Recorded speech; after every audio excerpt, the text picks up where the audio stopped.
So I'm going to show a couple more quick constructions, once again with our basic tools. I'm not going to use this lousy one. I may use the really fancy one, but right now I'm going to use the safety compass. I first want to show you how to duplicate a segment. This is duplicate a angle. This is a little hard, or it's one of the weirder ones that people don't see sometimes. You put the center on the vertex.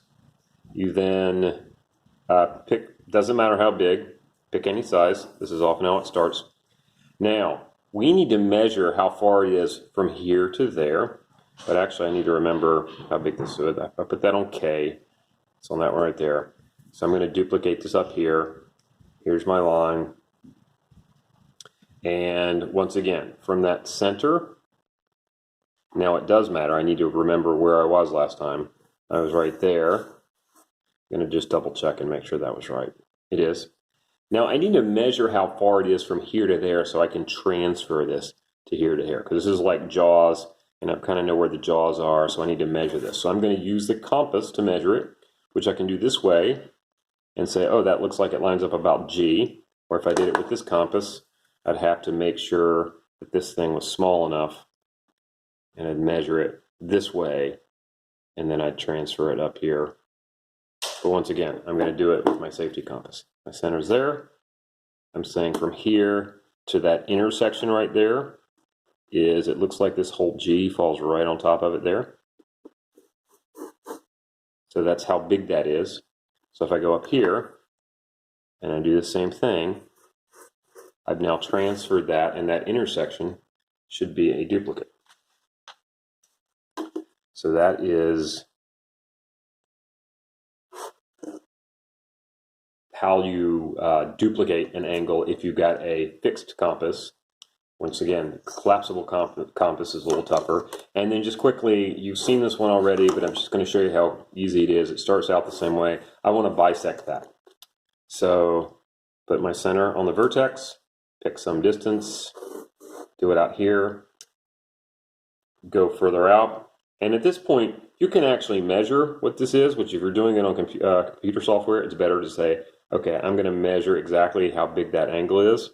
But honestly, as long as you do the same amount from both sides, it's not going to matter. So I'm going to do this here. If I want to do the full circle, I can, but all I really care about is my intersection out here.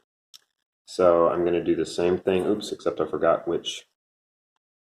Oh, but I measured it, so I should be okay either way. I think I was on L. Okay. So I'm going to go back over here. I'm going to go through this intersection here. I think it was on L. And it should be from here through there. Now this looks a little off, but I'm going to assume it's right. And this right here is a bisector. All right, last thing. I'll show you one more thing. Where's some extra paper? Oh, my extra paper disappeared. All right, we're going to do it with some scratch paper. Remember that? Okay, I'm going to make a circle. Little circle here. I'm going to do a full circle. Okay. Now I pull this away. Now the problem is I have forgotten where my center is, and maybe I need it. So there's a little trick.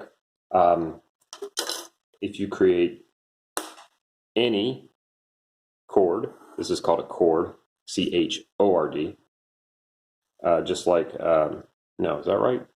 Yes, that is right. Just like in music.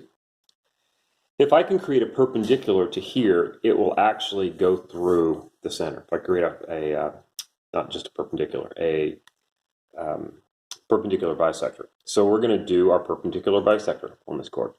So I'm going to make something that's, and I'm going to line it up. You don't actually have to measure this, but I like measuring it.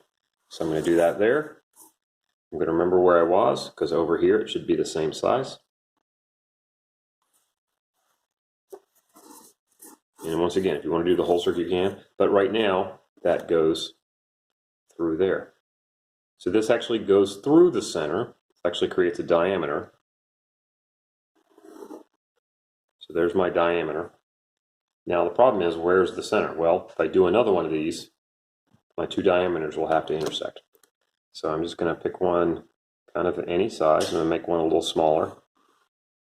So from this point to this point, if how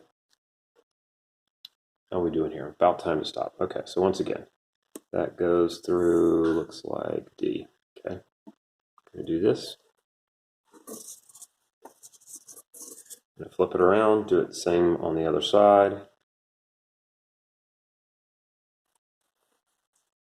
And if I've done this well, when I connect these two,